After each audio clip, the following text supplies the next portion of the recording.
Une question qu'on peut se poser, c'est jusqu'à quand est-ce que je dois étudier les risques qui peuvent arriver à un endroit donné? C'est-à-dire que si je veux m'installer à Lyon, est-ce que je dois étudier le Lyon de 2040, le Lyon de 2060, voire après? Alors si on veut s'installer dans un endroit viable, et en particulier s'il s'agit de la campagne, et donc qu'on va avoir un jardin, notre intérêt à nous, c'est de choisir un endroit duquel on ne déménagera pas. Donc, donc on minimise le risque de déménagement. Parce que ça coûte cher, ça prend du temps, ça détruit en partie le réseau social, et voilà, on perd notre jardin.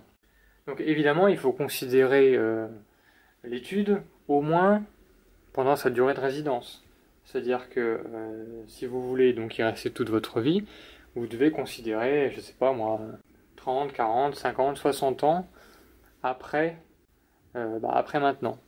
Mais il ne faut pas non plus oublier que si jamais vous souhaitez avoir des enfants, et que vous en avez, et que vous les élevez dans le périmètre que vous aurez choisi, si vous souhaitez leur donner une chance et mettre toutes les chances de votre côté, il faut que vos enfants aient une raison et aient des possibilités de pouvoir rester dans le périmètre que vous aurez choisi. Ce qui fait que l'étude de l'endroit ne va pas simplement porter sur les 60 prochaines années, mettons si vous avez 20 ans par exemple, mais elle va porter sur les, je sais pas moi, sur les 90 voire 100 prochaines années. Parce que si vous voulez qu'à 90 ans, allez on va dire 80 ans, si vous voulez encore avoir vos enfants auprès de vous, eh bien, il faut que eux-mêmes puissent se voir rester au même endroit pour les X prochaines années. Donc on repousse comme ça l'échéance jusqu'à ce que ça s'estompe un peu. Donc on va dire que par rapport à votre durée de vie, voilà, vous pouvez doubler voire tripler la période d'études, hein.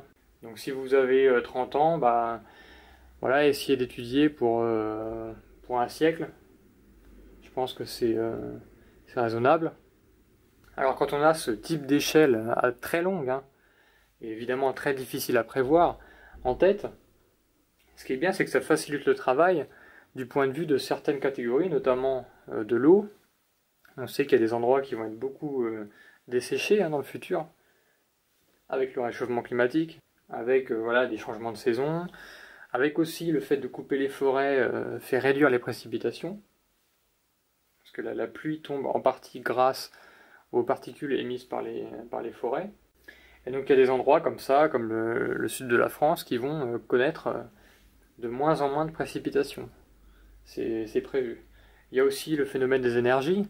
On sait que dans 100 ans, les énergies fossiles auront passé leur pic largement et seront rarissimes. Donc il y a des endroits, comme je le dis dans le bouquin, en particulier les résidences pavillonnaires qui ont été construites voilà, après-guerre et puis qui sont les produits du pétrole bon marché. Tout ça, ce sont des endroits qui sont vraiment à fuir. Parce qu'en plus de leur petit jardin qui ne permet pas du tout une culture pour faire en vue d'une autonomie, elles sont mal situées, elles sont, voilà, les précipitations et l'eau, il n'y a pas assez d'eau dans le sol, elles sont difficilement accessibles. Donc quand vous avez en plus des résidences qui sont construites sur des collines, là on atteint vraiment le summum de la non-viabilité, hein. Voilà, pensez aussi au changement de population, hein, aux caractéristiques démographiques de la population. Et pensez que c'est pas parce que quand vous mourrez vous, ça vous va encore, que vos enfants se voient rester au même endroit. Et donc, il y a de fortes chances alors qu'ils veuillent déménager avant que vous soyez mort. Donc, pensez-y aussi pour ne pas vous retrouver tout seul, hein, avec votre grand jardin ou avec votre bel appartement, tout seul dans une ville, puisque les enfants, c'est bien évidemment, voilà, d'un point de vue les voir grandir, etc. Mais quand on est vieux, c'est aussi une assurance retraite, hein, pour voilà, quand on a un problème de santé, quand il faut se faire emmener au médecin, ou quand il faut faire un appel en urgence. avoir des gens à côté de chez soi sur lesquels on peut compter, c'est très très très pratique.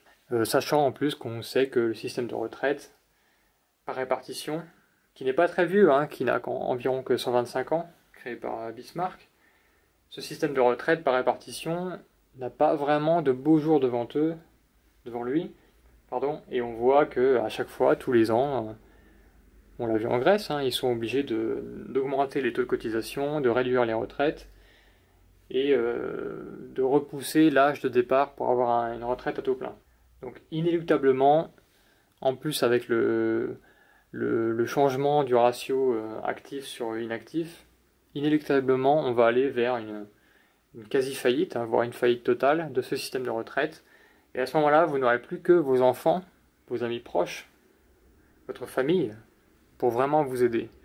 Parce que quand on a 70 ans, 80 ans, c'est dur de motiver les gens hein, pour venir nous aider.